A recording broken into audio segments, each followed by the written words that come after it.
The story is titled 6 Inches a Night, the tunnel that took 1,000 days to dig.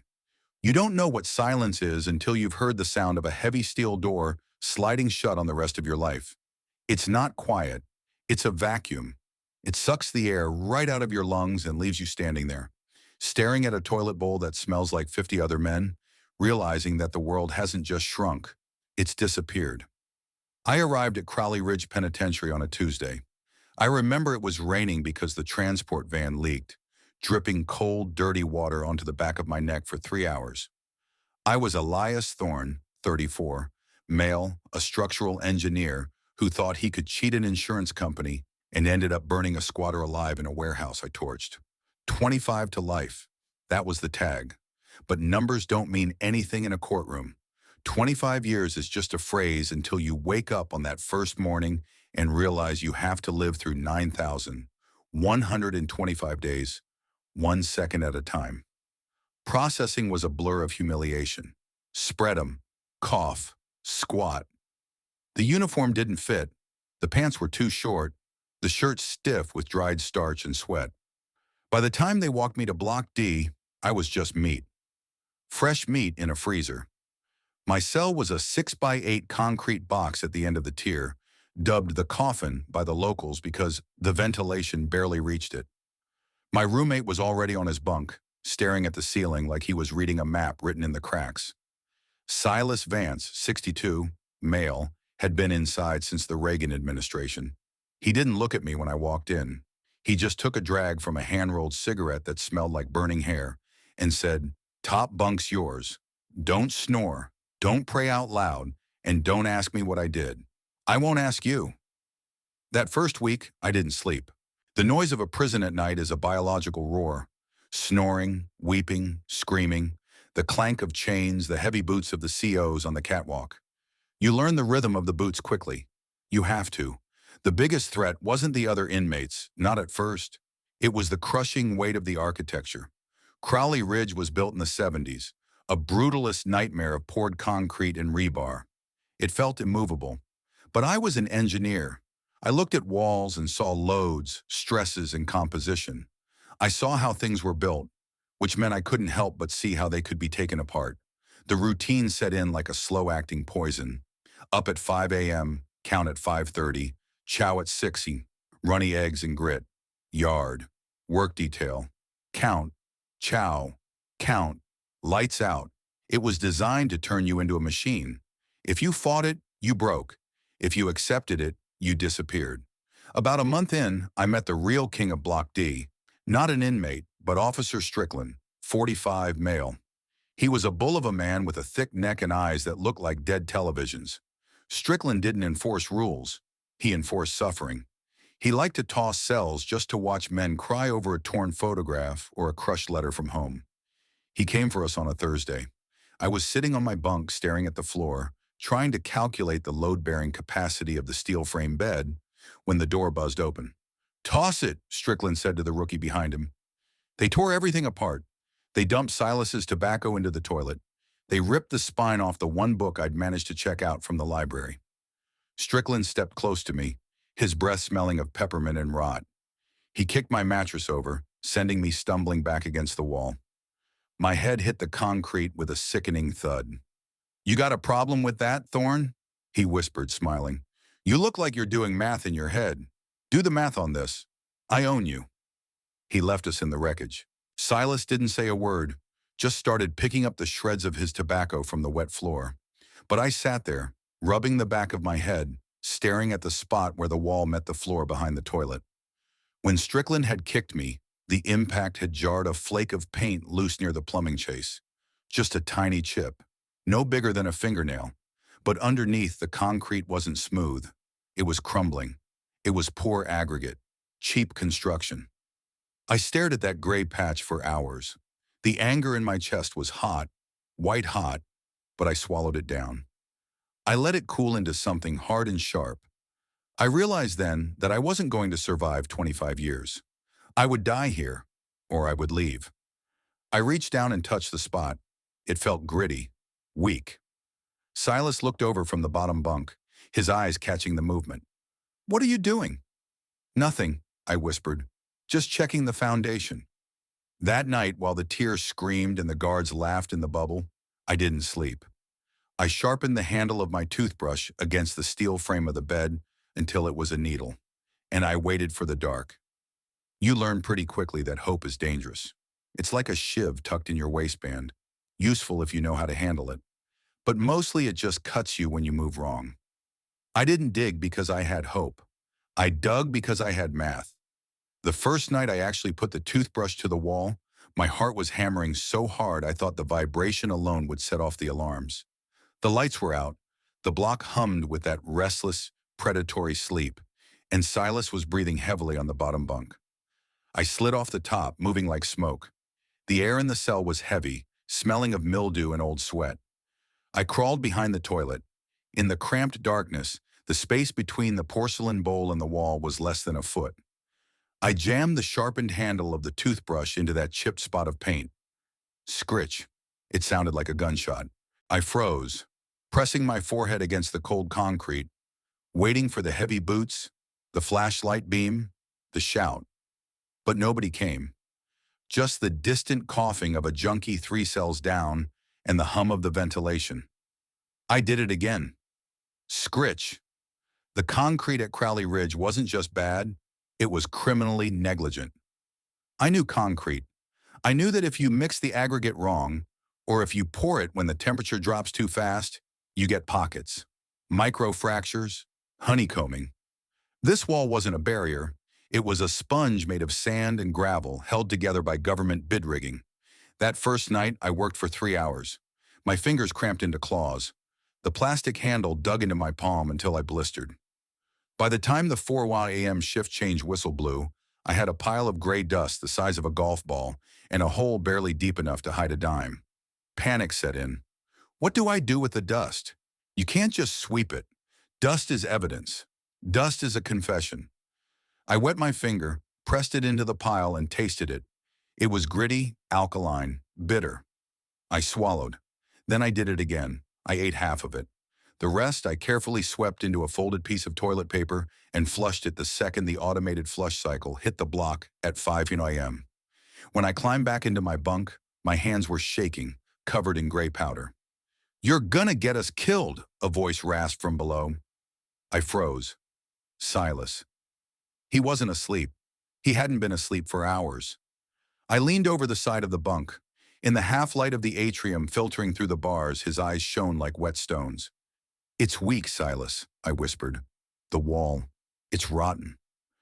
"Everything in here is rotten," he snapped, keeping his voice low, a masterful prison whisper that carried no further than 3 feet.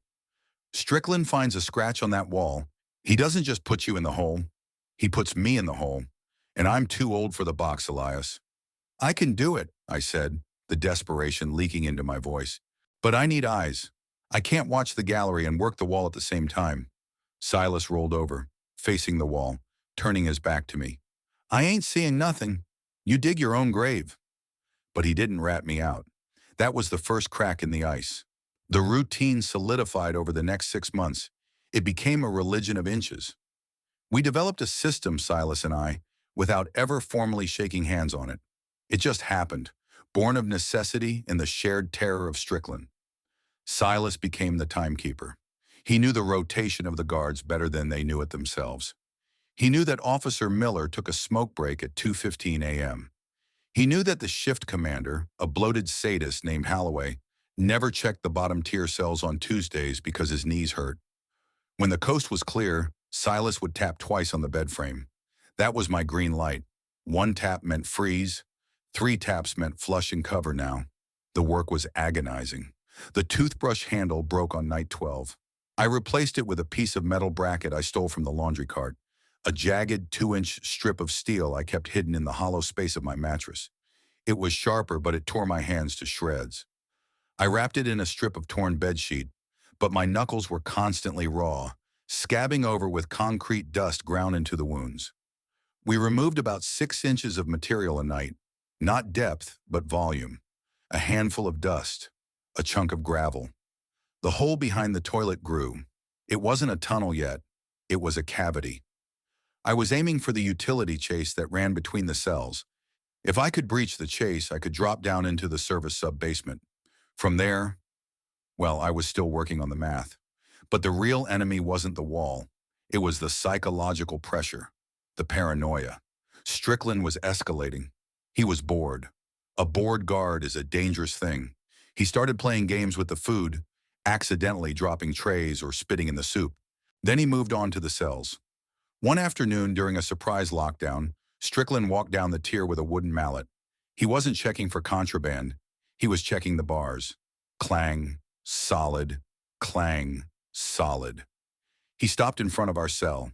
My stomach turned to water. I was sitting on the toilet, the only place I could sit to obscure the work, pretending to read a Bible.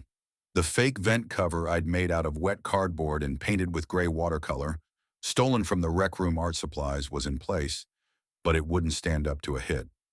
Strickland stared at me through the bars. His eyes were flat, devoid of humanity. He tapped the bars of our cell. Clang. "Thorne," he said, his voice greasy. "You look tired. You not sleeping?" "Sleeping fine, boss," I said, not looking up. "You look like shit." He turned his gaze to Silas, who was sitting on the bunk, mending a sock. "How about you, Pops? He keeping you up?" Silas didn't look up. "Kid sleeps like the dead." Strickland smiled. It was a terrifying expression, all teeth and no joy. He stepped into the cell. The air pressure changed. He was big, taking up too much space. He walked around the small room, swinging the mallet against his palm. Thwack, thwack. He stopped by the sink. He looked at the mirror. Then he looked down at the floor near the toilet. There was a smear of gray dust I had missed. Just a smudge. It looked like ash. Strickland crouched. My heart stopped. I physically couldn't breathe. If he looked closer, if he touched the wall behind the toilet, it was over. Life in solitary. Or worse, an accident in the shower. His hand reached out toward the smudge. Suddenly, Silas groaned. A loud, wet, guttural sound. He doubled over on the bunk, clutching his chest. "Oh, God, my heart. Boss, my heart." Strickland froze, then stood up, annoyed. "Oh, for Christ's sake. Don't die on my shift, old man. I hate the paperwork." He kicked the bunk frame. "Get up, Vance. Breathe." Silas wheezed, putting on a performance that would have won an Oscar. "I need the infirmary, please." Strickland looked at him, then back at me. The moment hung suspended, a coin spinning in the air. Finally, Strickland scoffed. "Pathetic." He turned and walked out, keying his radio. "Medical to D-block. Inmate Vance is having a spell." He didn't look back at the dust. When the medical team hauled Silas away, I collapsed against the cold wall, shaking so hard I thought my teeth would shatter. I wet my thumb and wiped the gray smudge off the floor, eating the grit. Silas came back 4 hours later. He looked pale, legitimately exhausted. They'd given him nitroglycerin and told him to drink water. When the lights went out, I leaned over the bunk. "Thank you." Silas lay in the dark, staring up at the mattress springs of my bed. "You owe me, Elias, and I'm collecting." "Anything," I said. "When you go," Silas whispered, his voice hard as iron, "I'm coming with you. I don't care if I slow you down. I don't care if my heart explodes in the tunnel. I am not dying in this cage."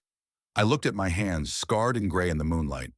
I thought about the wall, the 6 inches of progress, the thousands of inches left to go. I thought about Strickland's mallet. "We go together," I said. That was the night the plan changed. It wasn't just an escape anymore. It was a pact. And that was also the night I hit the rebar. I was digging an hour later, emboldened by the adrenaline, when my metal shim hit something hard, a metallic clink that wasn't concrete. I cleared away the dust with my fingers and felt it.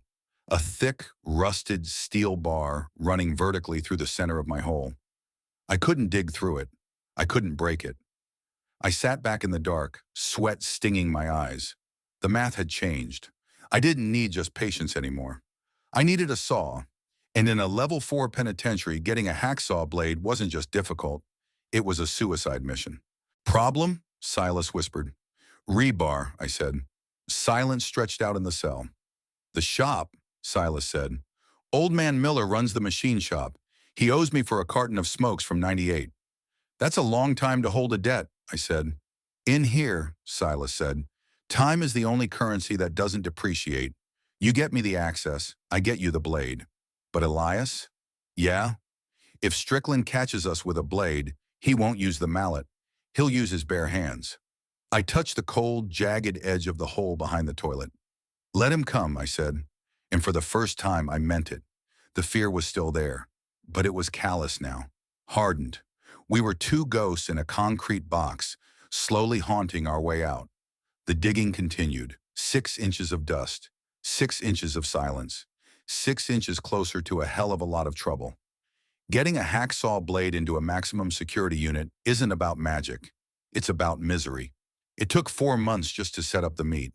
4 months of trading commissary, passing notes in the spine of library books, and earning the kind of trust that only exists between men who have nothing left to lose. The handoff happened in the yard on a gray, freezing Tuesday in November. Old Man Miller, a withered husk of a man who worked the machine shop, dropped a crumpled cigarette pack near the weight pit. I was sweeping. I swept the pack into my dustpan, and in the split second between the tower guard turning his head and the yard siren testing its wail, I palmed the contents. It wasn't a whole saw.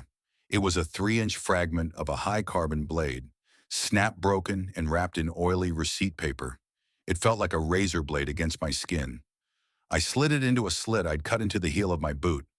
Every step back to the block was agony. I felt the teeth biting into my calloused heel, praying the metal detector at the gate was calibrated for shanks, not slivers. It didn't beep. I walked on blood all the way to the cell. That night, the real war began. If digging the concrete was a marathon, cutting the rebar was a crucifixion. You can't just saw metal in a quiet cell. The sound, shh, shh, shh, is distinct. It carries. It cuts through the snoring and the ambient hum of the prison like a scream. We had to synchronize the violence. Silas would wait for the plumbing to groan.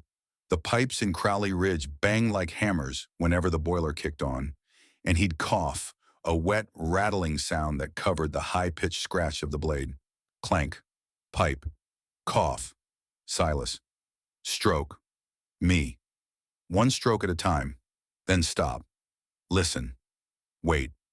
My fingers bled constantly.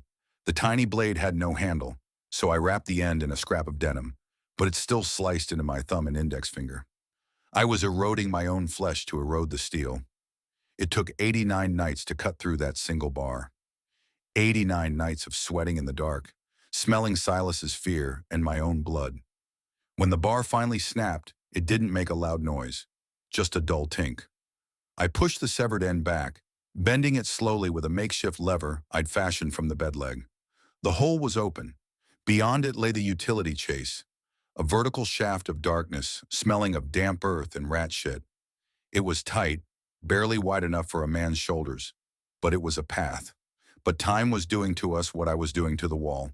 It was wearing us down. We were 2 years into the dig now. Silas was fading. His skin was the color of old parchment, and his breath rattled in his chest even when he wasn't faking it. The 6 inches a night had slowed to 2. Some nights we didn't dig at all because Strickland was on the prowl, sitting in the bubble at the end of the tier, watching the monitors like a hawk. Strickland knew. He didn't know what, and he didn't know where. But he knew. You can smell hope on a prisoner. It smells like ozone before a storm. He came for us 3 days before the date we had set to go. It was 2 a.m. The lights were dimmed. The door to our cell buzzed and slid open with a heavy mechanical grind. Strickland stood there, silhouetted by the corridor lights, his baton tapping against his thigh. He wasn't alone. 2 other guards, rookies with nervous eyes, stood behind him. "Up," Strickland whispered. I slid off the top bunk. Silas sat up slowly, clutching his chest. "Cell toss?" I asked, keeping my voice flat. The hole was covered by the fake vent, painted to perfection, glued in place with a paste made of flour and water. It looked solid. It had to look solid. "No," Strickland said. He stepped inside, crowding the space. He didn't look at the walls. He looked at Silas. "I'm tired of you, old man. You walk around here like you got a secret. I don't like secrets." He grabbed Silas by the collar of his shirt and slammed him against the bars. "Hey!" I stepped forward, instinct overriding logic. The rookie cracked me across the stomach with his baton. I folded, gasping, dropping to my knees. Strickland ignored me. He leaned into Silas's face. Where is it? The stash? The dope? The phone? I know you're holding. I got nothing, Silas wheezed. Strickland smiled. He reached into Silas's pocket and pulled out a small, crudely carved chess piece, a knight made of soap. It was something Silas had been whittling to pass the time. Strickland looked at it, then dropped it on the floor and crushed it under his boot. Strip him, Strickland ordered the rookies. They humiliated him. They stripped an old dying man naked in the cold cell, threw his mattress into the corridor, and tore his sheets to ribbons. They dumped our water cups. They kicked our few possessions into the corner. Then Strickland turned to the toilet. He walked over to it. My heart hammered against my ribs so hard I thought it would crack the bone. The fake vent was right there, right behind the tank. If he kicked it, if he even brushed against it. Strickland unzipped his pants and urinated into the bowl. He didn't flush. He just zipped up, turned around and looked at me shivering on the floor. Comfortable? He asked. He leaned down, his face inches from mine. I'm going to break you, Thorne. One of these days you're going to slip up, and I'll be there. They left, locking the door behind them. The cell was a wreck. Silas was shivering, naked, curled into a ball on the cold concrete. I crawled over to him, pulling the torn blanket from the floor to cover his shaking shoulders.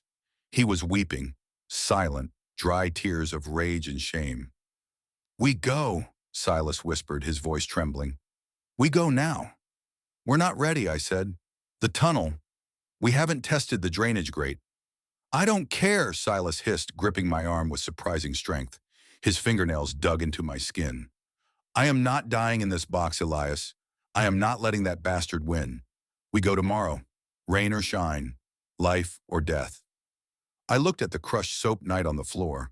I looked at the dark stain of urine in the toilet.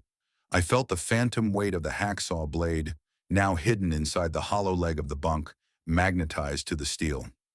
The preparation was over. We had dug through the wall. We had cut the steel. Now we had to cut the ties to our sanity. Tomorrow, I agreed. Outside, thunder rolled. A storm was hitting the ridge. The air pressure dropped, heavy and suffocating. It was time to go into the walls. The storm hit Crowley Ridge like a hammer, exactly as the forecast predicted. It was the kind of weather that makes guards lazy and sensors glitch. Thunder rattled the fillings in your teeth, masking the sound of two men tearing their lives apart. At 2:45 a.m., between the shift change and the body count, I kicked out the fake vent. It didn't pop easily. The humidity had swollen the cardboard, and I had to stomp it with my heel. The noise was lost in a clap of thunder that sounded like the sky tearing open. I went first. The hole was tight, agonizingly tight. The jagged edges of the broken concrete scraped the skin off my shoulders, and the rebar I'd spent months cutting snagged my jumpsuit, tearing a strip of fabric that I prayed wouldn't be found until morning. I squeezed into the utility chase, a vertical shaft of darkness that smelled of wet rust and dead rats. Come on, I hissed, reaching back. Silas was slower. He was a bag of bones, but he was stiff with age and terror. I grabbed his wrist, feeling the frantic, bird-like pulse, and hauled him through. We were in the veins of the beast now. We slid down the pipes, wrapping our limbs around the cold iron to break our descent into the sub-basement. My hands, already ruined from the digging, turned slick with grease and blood. We hit the concrete floor of the drainage junction with a wet thud. This was the variable I couldn't calculate. The water. The storm drains were supposed to be low, but the rain outside was torrential. The main pipe, a 4-foot diameter concrete throat leading under the perimeter wall, was surging with black, freezing water. It roared like a living thing. It's too high, Silas yelled over the rushing noise. He was clutching his chest, his face gray in the flicker of the lightning illuminating the grate above. It's the only way out, I screamed back. I grabbed him by the collar. We swim, or we die in a cage. Choose. I didn't wait for his answer. I waded in. The cold was a physical blow, punching the air out of my lungs. The current grabbed my legs, trying to drag me down into the filtration grates. I fought it, clawing at the slime-slicked walls of the pipe. Silas was behind me. I could hear his gasping, a wet, desperate wheeze echoing off the curved ceiling. We crawled for what felt like miles but was probably only 300 yards. The water rose. It was at my chest, then my neck. There was barely 6 inches of air gap left at the top of the pipe. "Elias!" Silas choked out. I stopped and turned, bracing myself against the current. Silas had stopped. The water was washing over his chin. His eyes were wide, fixed on something I couldn't see. "Move, Silas! Kick!" "I can't," he whispered. The roar of the water swallowed his voice. "Engine stopped, kid." His grip on the wall failed. The current took him. It wasn't cinematic. He didn't give a speech. He didn't smile. His body just went slack, his heart finally giving out under the strain of a freedom he'd bought but couldn't afford. He rolled in the black water, his lifeless arm brushing against my leg as he drifted backward, toward the grates we had just passed. I wanted to scream. I wanted to dive back and grab him, but the water was rising. If I went back, we both drowned. I turned forward. I swam through the darkness, nose scraping the ceiling of the pipe, breathing in mouthfuls of sewage air. I kicked until my legs burned, until I couldn't feel my feet, until my mind went blank and I was just an animal seeking light. I burst out into a drainage ditch a mile past the perimeter. I vomited black water and bile into the mud. The rain was washing over me, but it didn't feel like baptism. It felt like freezing needles. I lay in the mud for an hour, shaking, waiting for the dogs. They never came. The storm masked my scent. That was 3 years ago. I'm not Elias Thorne anymore. I go by a different name, work under the table, framing houses in a town 3 states away, where nobody asks questions as long as you show up on time. I live in a basement apartment that smells like mildew. They say freedom is a gift. They're wrong. Freedom is a ghost. Every night I wake up at 5 a.m. for a count that never happens. I check the walls for cracks. I keep a bag packed by the door. I don't make friends. I don't look people in the eye. When I walk down the street, I listen for the rhythm of heavy boots. I saw Strickland on the news once, about a year after I got out. He was promoted. Warden. He looked at the camera with those dead television eyes talking about security upgrades. He never mentioned the hole. He never mentioned Silas. Sometimes when it rains, I go out to the porch and just stand there. I let the water soak me to the bone. I close my eyes and I can still hear the scrape of the toothbrush against the wall. Scritch. Scritch. I got out. I beat the math. But Silas was right. You don't leave a place like that. You just expand the size of your cell. The world is bigger now, but the walls are still there, right behind my eyes. I'm free, and I am terrified.